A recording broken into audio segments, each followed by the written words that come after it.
أسعد الله مساكم. اليوم وصلنا لصنعاء ودخلنا معرض الشهيد الصماد، حيث هناك في هيئة الزكاة تقسم مشاريع كساوي العيد لعدد كبير من كم عدد المستفيدين؟ 75,000 مستفيد. 75,000 مستفيد ب 660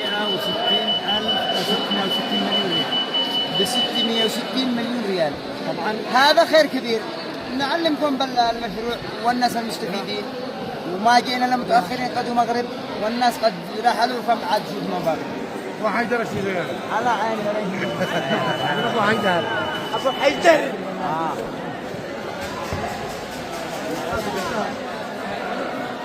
هذا قسم الولادي كامل.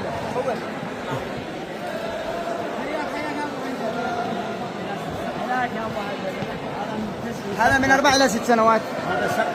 وهذا من 7 سنوات إلى 9 سنوات. حكم عالمي، لا تضيع وقتك ولا تجي إلا نقة تلبس وتزع. هذا كله على حسب هيئة الزكاة للفقراء والمساكين. هذا من 10 ل 12.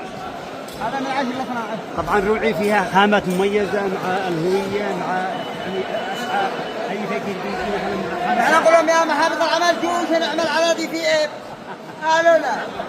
تيجي السوق. قالوا مطبل. مطبل. جوش نضغط على هيئة الزكاة يعملوا مثل صنعاء. هذا رجالي أخوات مع التشحارك ولا هذا هذا 15 20. وهذا يوم خاص تبع هيئة الزكاة بس حتى الأسعار حقها هذا أغلى حاجة في كلهم هذا لحسب هيئة الزكاة. بس شوف يا أبو حيدر باقي شيء للورق والثياب تعال. ها هذا الهيئة يا أبو حيدر. هذا احنا نصور الهدف وبعدين أبو حيدر بعده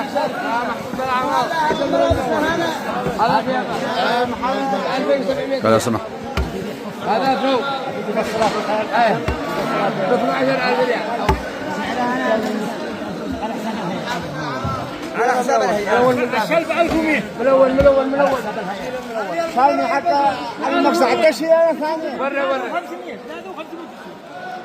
حتى التسعيرات حق الهيئة غير. هي على حساب الهيئة كلها. مو مجان لكن مو التسعيري حتى تسعيري. بعضهم يعبم على بحيث ان الفقير يكسي كل اولاده كاملين. مبلغ وقدر 5 مثلا مع 6 يخرجوا كل اولاده متسجلين. يرجعوا يدوروا ما يوفوا الكرت.